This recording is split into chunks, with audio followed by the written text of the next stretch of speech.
All right, I want to welcome you guys back to Griffin's Industrial Welding School. Again, this is Mr. Griffin. Today I have some of my female students. I'm gonna quiz them on some of the stuff that they've learned in the class. They've all been doing a phenomenal job this year, so I want to quiz each one of them and show you guys some of the stuff that you'll learn during the course and some of the stuff that they've learned, which will help them, when it's time to get employed and stuff like that. So right now we have Miss Jennifer. She's a great student of mine. I'm gonna ask her a few questions about stuff that she's learned, and we'll go from there. Okay, how you doing, Jennifer? Great. How about yourself? I'm doing pretty good. So we're gonna talk. Let me ask you a few questions about oxyfuel cutting. Okay, if I'm doing oxyfuel cutting, what two gases do I need to do oxyfuel cutting? Oxygen and acetylene. And acetylene. Okay. Give me two other fuel gases I could use. Propylene and natural gas. And natural gas, okay.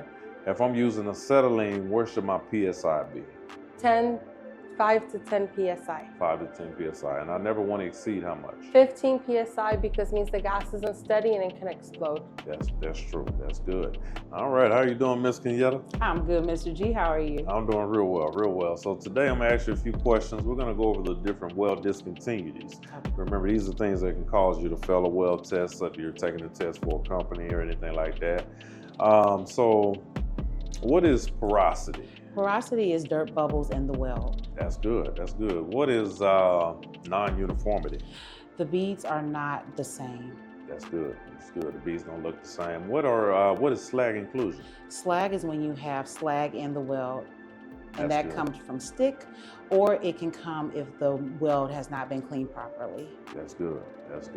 All right, how are you doing today, Precious? I'm doing good. How are you? I've been doing great. So you've been doing real well in the shop as far as with the stick welding. So today I want to ask you a lot of questions about stick, just to kind of check some of the things that you've learned and see where we are right now.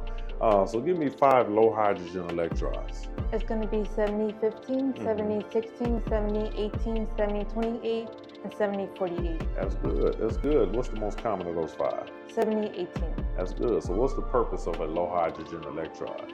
It's for X-ray quality welds, but can contain moisture, which is condensation. That's really good. Okay. When would I see a low hydrogen electrode, or when would I use a low hydrogen electrode if I'm doing a groove? You'll use it on the filler beads and the cap beads. That's good. What kind of threads does the acetylene have? Left-hand thread. Left-hand threads. Okay. What about my oxygen? What kind of threads does that It'll have? be right-hand thread. Right-hand threads. That's good. What is excessive overlap? Excessive overlap is when the bead goes more than half over the previous bead. That is really good. Really good. What is incomplete fusion? Incomplete fusion is when the weld does not properly fuse to the wall.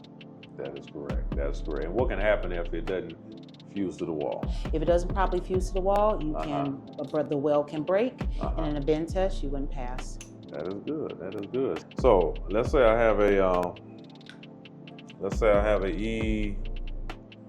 E7018 right here. What kind of rod is this one? E7018. That's going to be a low hydrogen. Low hydrogen. Okay. What does the E stand for? Electrode. Okay. What's the 70 stand for? The tensile strength. And what do they mean when they say tensile strength? How much pounds it can hold support. Pounds of pressure. Okay. What's the 1 represent? That's going to be the position. And what position is that? That's going to be all positions. All position. And what's the 8 represent? That's going to be the current and the flux type. That's good. That's really good. Okay. Let's say we're looking at a blueprint and they give us a bunch of welding symbols. Okay. If you see this symbol right here, what is that right there? That's going to be the reference line. Reference line. Okay. What is this right here? And that's going to be the arrow line. It's going to point to the joint you're going to weld. That's good. Okay, what if I see this right here? What is that? That's going to be the tail. It's going to be the technique you'll use to like MIG, stick, or TIG. Okay, so the process. Yes. Okay. Now, what if I see like a flag right here? That's going to be a field symbol. It's going to tell you where you're going to weld. That's good. Okay.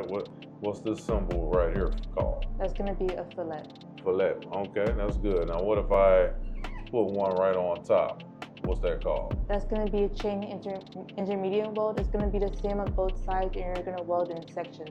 That's good. Okay, well, what if I erase this and I do this right here? What's that called? That's going to be a staggered intermediate weld. It's not going to look the same on both sides, but you're still going to weld in sections. That's good. That's a real good job. Okay. All right, here at Griffin's Industrial Welding School, just wanted to remind you guys that all are welcome. Anybody that's interested in the program, the young ladies did a phenomenal job today. I just wanted to definitely say thank you for them for coming out and you know, showing you guys what they've learned, and they did a phenomenal job. But everybody is welcome here at Griffin's Industrial, and you know, if you're interested in learning the trade that can change your life, make sure you come join us for our next course. Because remember, here at Griffin's Industrial Welding School, we're more than just an educational facility, it's a lifestyle.